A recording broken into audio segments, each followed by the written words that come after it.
देखो पहला प्रॉपर्टी है कि तुम्हारा पॉजिटिव से क्या होता है, चार्जेस निकलता है, और नेगेटिव में क्या होता है, आगे टर्मिनेट हो जाता है। देखो टर्मिनेट हो रहा है ना, क्लियर है ये चीज, पहला प्रॉपर्टी यही है। दूसरा प्रॉपर्टी में चलते हैं, चलो। पहला प्रॉपर्टी तो आसान प्रॉपर्टी है, कुछ है ही नहीं इसमें, ठीक है। चलो दूसरा प्रॉपर्टी देखो क्या है। दूसरा प्रॉपर्टी बताता है कोई भी पॉइंट में अगर हम टेंजेंट ड्रॉ करेंगे, वो पॉइंट के लिए वो उसका नेट इलेक्ट्रिक फील्ड हो जाएगा, ये बोलना चाह रहा है। मान लो यहाँ पर हमने एक पॉइंट बनाया, इस पॉइंट का हम देखना चाह रहे थे, यहाँ से टेंजेंट बनाओ इसी इसी लाइन में, तो क्या होगा देखो, ये तो स्ट्रेट लाइन है, तो यहाँ पर ये इसका ई नेट किसी का वॉइस आ रहा है, बैकग्राउंड वॉइस आ रहा है किसी का, ठीक है। तो ये देखो इस लाइन में क्या हो रहा है कि इसी पॉइंट पर इसका टेंजेंट क्या होगा, इसी लाइन में हो जाएगा, तो यही हम इसका नेट इलेक्ट्रिक फील्ड हो जाएगा। या इस एक कर्व है, कर्व में यहाँ पर इस पॉइंट का हमें जानना है, किसी भी पॉइंट का जानना है, अगर इस पॉइंट का जानना रहता अगर सपोज, तो यहाँ पर एक टेंजेंट ड्रॉ करते हैं हम, टेंजेंट ड्रॉ करते हैं, तो टेंजेंट जो डायरेक्शन में टेंजेंट होगा वही जिधर होगा वही उसका इस पॉइंट के लिए, इस पॉइंट के लिए नेट इलेक्ट्रिक फील्ड आ जाएगा। तो वही डेफिनेशन है, tangent to the line of force at a point in an electric field gives the direction of net electric field intensity। Clear है ये लाइन। चलो नेक्स्ट पढ़ते हैं। देखो यही बता रहा है कि एक इलेक्ट्रिक फील्ड था इधर से इधर, तो हमें इस पॉइंट का स्टडी करना है, तो ये इसका electric field, net electric field है। और एक चीज है कि ये क्या हो रहा है, ये इलेक्ट्रिक फील्ड लाइन यहाँ से निकला और यहाँ जाके टर्मिनेट कर रहा है, बट ये जो इस पॉइंट के लिए अगर स्टडी करेंगे ना, तो वो उसका जरूरी नहीं है कि यहीं पर का होगा, क्योंकि इसका ई नेट अलग है इस पॉइंट के लिए, ठीक है, तो वो कहीं और भी और जाएगा, ये हम लोग देख चुके हैं। तीसरा प्रॉपर्टी है जो इलेक्ट्रिक फील्ड लाइन है can never cross each other, कभी भी क्रॉस नहीं करेगा, क्योंकि एक ही पॉइंट पर देखो दो दो टेंजेंट बन जा रहा है ना, तो that is not possible, we can not have two direction of E net at a single point. तो तीसरा प्रॉपर्टी है। चौथा प्रॉपर्टी है can never be close loop, close loop नहीं हो सकता, क्योंकि एक ही जगह पर पॉजिटिव और नेगेटिव नहीं हो सकता ना, अगर के टर्मिनेट वहीं से निकलेगा और वहीं जाके टर्मिनेट होगा, ऐसा पॉसिबल नहीं है ना, because they start at positive and end at negative, so ये पॉसिबल नहीं है, ठीक है। चौथा क्या है हमारा, इसके ऊपर बहुत सारे प्रॉब्लम्स भी हम लोग लास्ट क्लास में किए हैं कि crowded line represent strong field while distant line weak field, मतलब जितना करीब रहेगा उसका इंटेंसिटी ज्यादा रहेगा, जितना दूर रहे चला जाएगा उसका इंटेंसिटी कम हो जाएगा, वो ये बोलना चाह रहा है। तो देखो यहाँ पर क्या है कि ये जो है, अगर सेम हम लोग एक एरिया ड्रॉ करेंगे यहाँ पर और यहाँ पर करेंगे, तो यहाँ पर दो लाइन इसके अंदर आ जा रहा है और इसके अंदर एक भी लाइन नहीं आ रहा है, तो इसलिए ए का जो इलेक्ट्रिक फील्ड इंटेंसिटी ज्यादा होगा कंपेयर टू बी में। और बहुत क्लोज अगर चले जाएंगे, तो यहाँ देखो सेम एरिया के अंदर तीन लाइन आ जा रहा है, इसका मतलब है कि यहाँ सबसे क्लोज में और भी ज्यादा है। तो यही हो गया हमारा पांचवा प्रॉपर्टी, ठीक है। इसके बेसिस पर हम लोग कुछ प्रॉब्लम किए थे, ए का ज्यादा होगा या बी का ज्यादा होगा, तो ये सब प्रॉब्लम्स हम लोग किए हैं, ठीक है। इस तरह का और भी प्रॉब्लम्स किए थे कि इसका ज्यादा होगा कि इसका ज्यादा होगा, और कौन सा यूनिफॉर्म है नॉन यूनिफॉर्म है, तो हम लोग ये देखें कि जो स्ट्रेट लाइन होता है वो यूनिफॉर्म होता है, कर्व लाइन जो होता है वो नॉन यूनिफॉर्म होता है, ये भी हम लोग देखे हैं, ठीक है। क्लियर है ना ये सब चीजें, कौशिक क्लियर है ये सब चीजें? हाँ भैया। क्लियर है, चलो बहुत अच्छी बात है। तो हम लोगों ने कितने प्रॉपर्टी कर चुके हैं हम लोग, अ, हम लोग उस दिन 6 प्रॉपर्टी, 5 नहीं 6 प्रॉपर्टी उस दिन कर चुके थे हम लोगों ने। तो हाँ तो हम लोग 6 प्रॉपर्टी कर चुके थे, 6वां प्रॉपर्टी मैं दिखा देता हूँ आप लोगों को क्या था।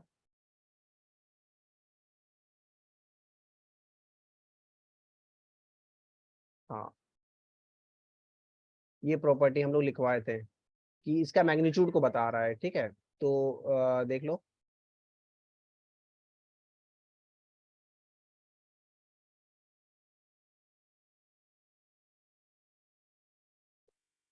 तो हम लोग बताए थे ना, देख लो एक बार। तो सपोज यहाँ से एक चार्ज है, Q1 चार्ज है, पॉजिटिव चार्ज है ये, पॉजिटिव Q1 चार्ज है, ठीक है। सपोज यहाँ से स्टार्ट, और एक यहाँ पर चार्ज है, ये नेगेटिव Q2 चार्ज है। तो क्या होगा, ये सारे यहाँ से जाएंगे और यहाँ पर एंड होंगे, होंगे ना, ठीक है, एक बीच में भी होगा।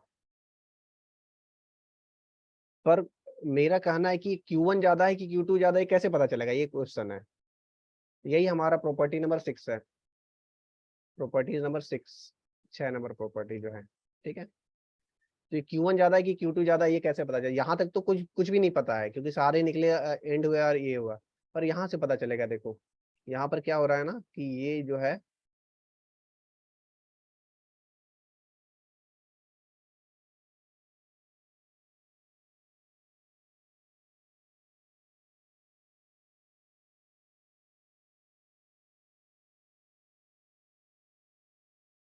कितने हैं, 1 2 3 4 5 6 है ना, देखो। पर यहाँ पर जो है ना, टर्मिनेट जो हो रहा है बाहर से, वो सिर्फ और सिर्फ 2 ही हो रहा है। इसका मतलब है कि जो Q1 जो है, मैग्नीट्यूड ऑफ Q1 है, इसका कुछ भी वैल्यू हो सकता है। सपोज ये हो सकता है +10 माइक्रोकूलम, और यहाँ का हो सकता है कि -8 माइक्रोकूलम। तो ऑब्वियसली देखो, ये कैसे पता चलेगा 8 है या 10 है, इसके लाइन से पता चलेगा। तो यहाँ का जो मैग्नीट्यूड है Q1 का, ये ग्रेटर देन है Q2 से। क्लियर है ये वाला लाइन? और यहाँ पर Q1 not equal to Q2,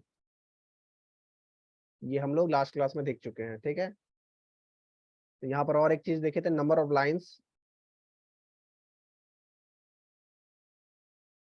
line जो प्रोपोर्शनल टू क्यू है, ठीक है, मतलब मैग्नीट्यूड ऑफ क्यू है, एक तरीके से समझ जाओ।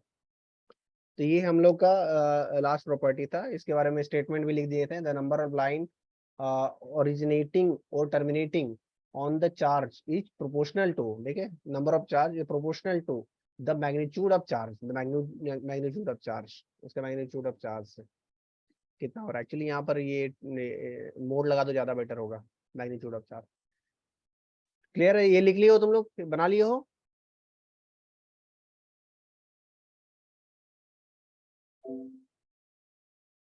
सानिया बना हाँ भैया। रिया बनाई हो? नहीं भैया, हम बनाए नहीं, पहले का नोट्स बाकी है। अच्छा ठीक है, तो इसको ये 6 नंबर ये है, ठीक है, ये 6 नंबर है ये वाला। क्लियर है? तो इसको तुम लोग देख लेना, 6 नंबर है। चलो,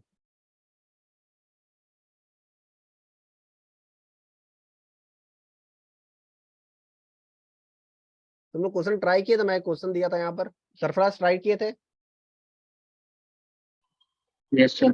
सारे बन गए थे? एक बने तो एक समझ नहीं आया।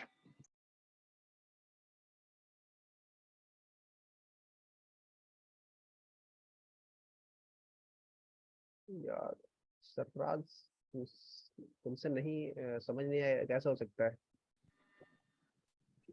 तो वो मेटल वाला वो कंडक्टर है या फिर ऑप्शन डी कैसे?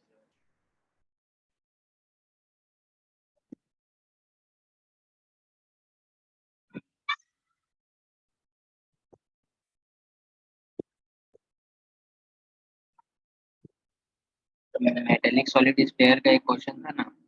ये क्वेश्चन पहले लिखो सभी। Spherical distribution of electric field due to two charges A and B is shown in figure. Which of the following statement is correct? मैं स्टेटमेंट तुम लोग को देता हूँ, ठीक है, मैं बताता हूँ, पहले क्वेश्चन बना लो। मैं स्टेटमेंट चेंज कर दूंगा, याद रखना, ए और बी जो दिया हुआ तो वही नहीं होगा, ठीक है। सर ये तो हो गया है। अच्छा, हेलो, फिर से करना है क्या?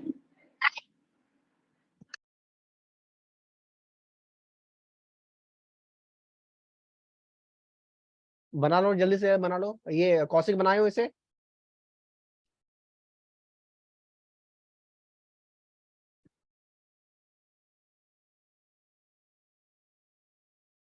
हेलो कौशिक, कौशिक फिर खाना खाने चला गया।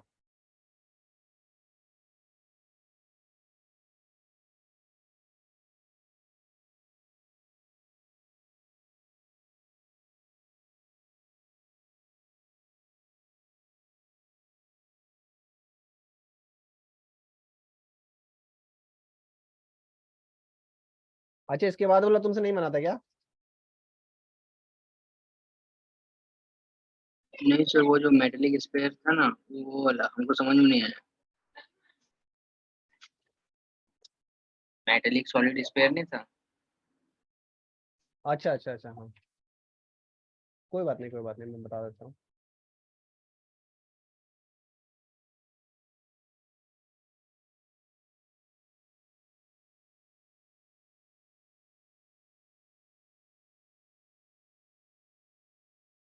कौशिक कहाँ चले गए? सानिया इसको बनाई थी, मैं बोल दिया था ये क्वेश्चन को बना के रखने के लिए, ये वाला ये बहुत आसान क्वेश्चन है।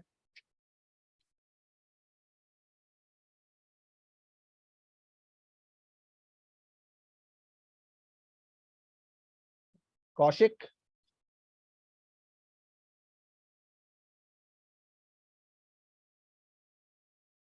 सब क्लास में नहीं है यार, ये क्या चल रहा है ये बोलो। हम्म, 1.5 घंटे का क्लास होता है, इसमें भी नहीं रहते हो तुम लोग। किसका लॉस हो रहा है ये बताओ।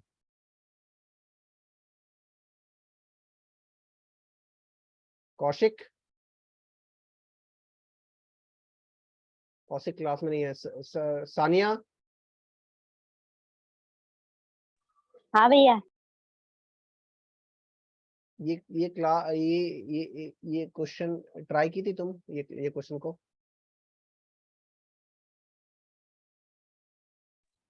नहीं भैया। चलो तो ट्राई करो, जल्दी से बताओ।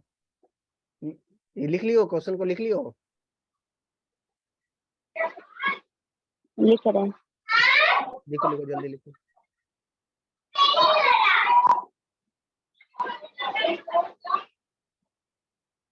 नहीं।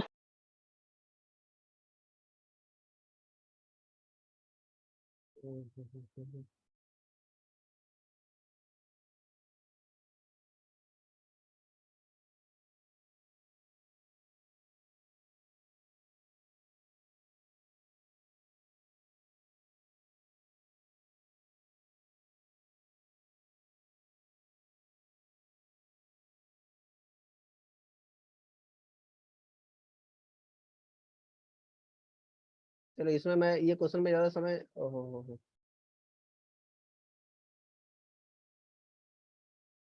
देखो देखो, सानिया इसमें कोई डाउट हो रहा तुमको? ये क्वेश्चन तो मैं करने के लिए तुम्हें दिया था, इसमें मैं अभी क्या कराऊं फिर मैं? बोलो, इसका आंसर में पहला आंसर में कोई डाउट है तुम्हें, ये बताओ।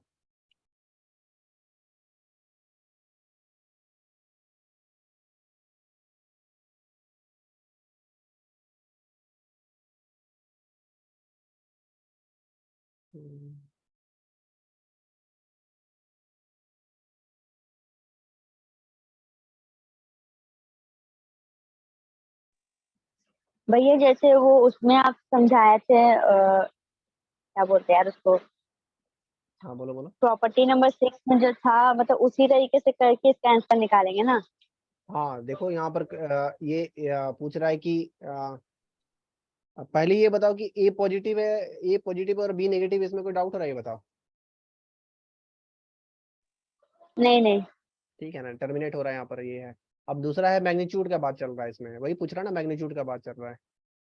ठीक है, देखो बी और सी तो गलत है, इतना तो समझ में आ रहा है, क्योंकि बोथ आर ए और बी, ए और बी तो हो नहीं सकता कि एक से निकल रहा है दूसरा टर्मिनेट हो रहा है। अब ए और बी में ये है, तो ए और बी क्या इक्वल है या ए ग्रेटर है? तो ऑब्वियसली देखो यहाँ पर लाइन ज्यादा है ना, और बी में कम है, 1 2 3 4 ही है, यहाँ पर देखो 1 2 3 4 5 6 है, तो इसके कारण से हाँ एक ए बेहतर है। ज्यादा होगा बी से। क्लियर है ये लाइन? हाँ। ठीक है ठीक है। अभी लिखो मत, क्योंकि ये तो भेज दिया ना तुम्हें, ये इसे लिख के रखना चाहिए ना तुम्हें, ये तो भेज चुके थे पहले ही। सरफराज इसको एक्सप्लेन करो, पाओ करो सेकेंड आंसर इसका।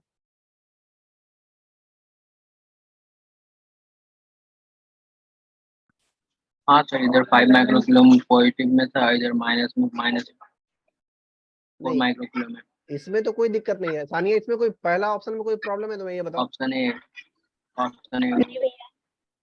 देखो पहला Q1 ज्यादा होगा Q2 से, इसमें तो कोई प्रॉब्लम नहीं है, बट ये इसमें मल्टीपल चॉइस क्वेश्चन है, इसमें आंसर डी भी सही है। क्यों सही है बताओ सरफराज?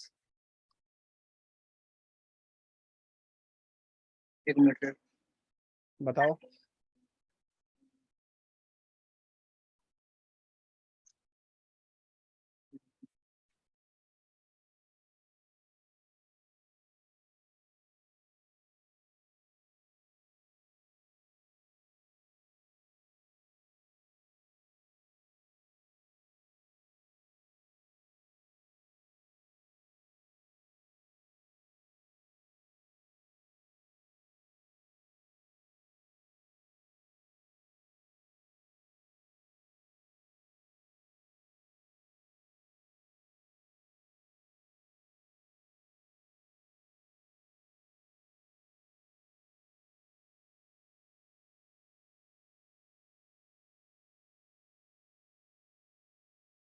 ए,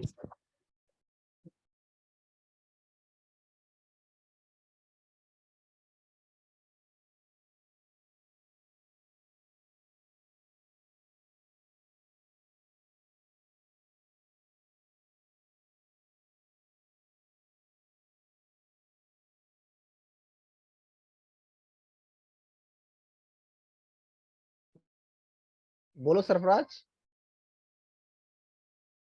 सानिया बताओ। कौशिक तो पता ही नहीं कहाँ है। आंसर डी क्यों सही होगा?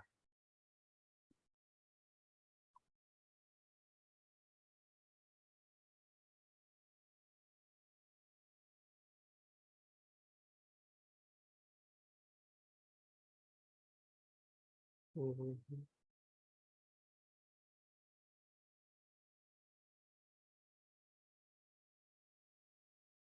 नहीं पता।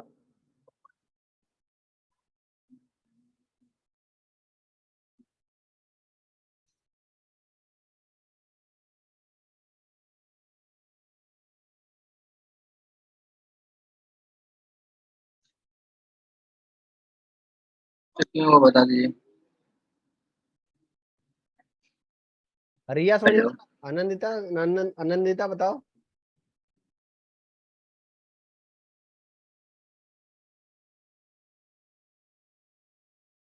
आनंदिता है ही नहीं।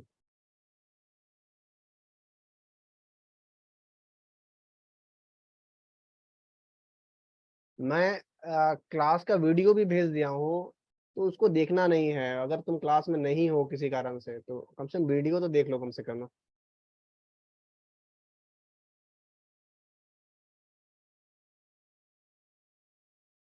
अच्छा। हाँ सरफराज क्या प्रॉब्लम है बताओ। ये बोल रहा है at a finite distance to the right of Q2 इधर होगा the electric field is zero. मतलब इलेक्ट्रिक फील्ड जीरो कहाँ पर होगा, इधर होगा या इधर होगा? ये बोल रहा है सेकंड ऑप्शन है C, at a finite distance to left of Q1। मतलब ये बोलना चाह रहा है इधर होगा। सी ऑप्शन बोल रहा है यहाँ पर जीरो होगा, और ये बोल रहा है इधर जीरो होगा। तो कहाँ जीरो होना चाहिए बताओ? तो राइट। क्यों? वही तो बात है, क्यों? क्योंकि इधर Q2 में कम चार्ज आ रहा है। हाँ हाँ हाँ, फिर उससे क्या होगा? और Q1 उससे क्या होगा?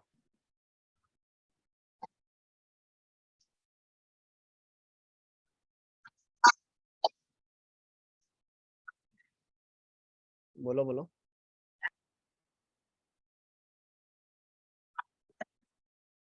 कम चार्ज आ रहा है तो उसका डिस्टेंस ज्यादा रहेगा। कम चार्ज है तो तो डिस्टेंस ज्यादा रहेगा।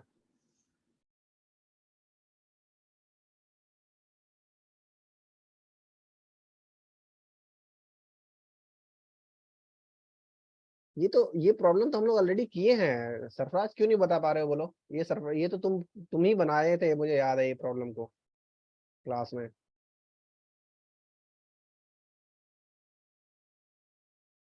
सरफराज जो मैं क्वेश्चन दिया था एग्जाम में, वो प्रॉब्लम तुम कितना सही हुआ था तुम्हारा ये बताओ। मैं ज्यादा मतलब कौन कितना नंबर लाया ये सब मुझे ना ज्यादा पसंद नहीं है। तुम खुद बताओ, जो पढ़ने में इच्छुक है वो खुद से पूछेगा। मैं आंसर्स भी दे दिया हूँ तुम लोगों को। तुम लोगों ने कितने क्वेश्चन सही बनाए थे और कितने क्वेश्चंस बाद में तुमने सही किए उसे, फिर बोलो सरफराज। 1 minute sir. क्या बोलो? 20 क्वेश्चन। 20 क्वेश्चन तुम्हारे सही थे। तो जितने क्वेश्चन गलत थे उसका मैं आंसर दिया था, उसे चेक किए थे तुम एक बार भी, ये बताओ। हाँ तो सब सब सही से बन गया था, फिर 27 क्वेश्चन बन गए थे। हाँ। ठीक है, तो उसके बावजूद मतलब तुम्हें समझ में आया ना कहाँ पर गलती था, कहाँ पर क्या था, क्लियर हुआ था ना? सानिया तुम लोग की हो ना? देखो मैं सारा आंसर्स तुम्हें दे दिया, उससे ज्यादा और क्या कर सकता हूँ मैं, बोलो। तो उसमें तो इस तरह के प्रॉब्लम्स थे, मुझे याद है। देखो अच्छे से समझो इसे कि ये क्या है। आ, ये एक चार्ज था, ये एक चार्ज था ना। प्रॉब्लम्स अच्छे थे ना ये सरफराज सारे? Yes sir. अभी नेक्स्ट नेक्स्ट एग्जाम में फिर से प्रॉब्लम्स दूंगा, ये सब प्रॉब्लम्स करो, तुम्हारे एग्जाम्स में आएंगे ये सब प्रॉब्लम्स। देखो तुम लोग के लिए इतना बढ़िया बढ़िया मैं प्रॉब्लम्स ढूंढता हूँ। अब बोल रहा है सब क्वेश्चन हार्ड क्वेश्चन था क्या सरफराज, बोलो?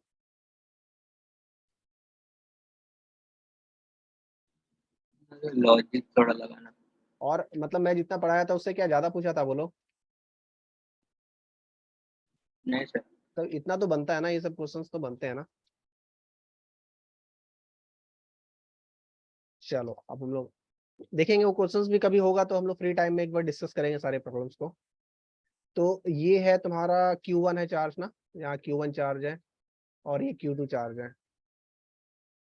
ठीक है, एक्चुअली ये नेगेटिव पॉजिटिव, बट हाँ यहाँ पर इतना हमें पता चल रहा है कि यहाँ पर जो Q1 है मैग्नीट्यूड है वो ज्यादा है Q2 से, इतना तो समझ में भैया हाँ बोलो, बोलो बोलो। भैया कौशिक बोल रहा ना उसका माइक में प्रॉब्लम है, इस वजह से वो बोल नहीं पा। तो माइक में क्या प्रॉब्लम आ गया? तो पता नहीं, कह रहा है कि भैया को बोल दे। अच्छा, तो माइक को हटा दो ना, मोबाइल से बात करो ना, बोलो ना उसको, बोलो मोबाइल माइक को हटा देने, मोबाइल से बात करेगा ना, क्या दिक्कत है? मतलब भैया को सुनाई तो दे रहा हो लेकिन वो नहीं बोल पा रहा। नहीं, मेरा कहना है हेलो, अगर कौशिक तुम सुन सकते हो तो तुम अपना जो ईयरफोन लगाए उसे हटा दो ना, उसे क्या प्रॉब्लम है, मोबाइल से सुनो ना। अच्छा उसका शायद पता नहीं क्या प्रॉब्लम है, छोड़ो। तो देखो Q1 ज्यादा है Q2 से, इतना तो समझ में आ गया, इसका मतलब है कि शायद ये Q1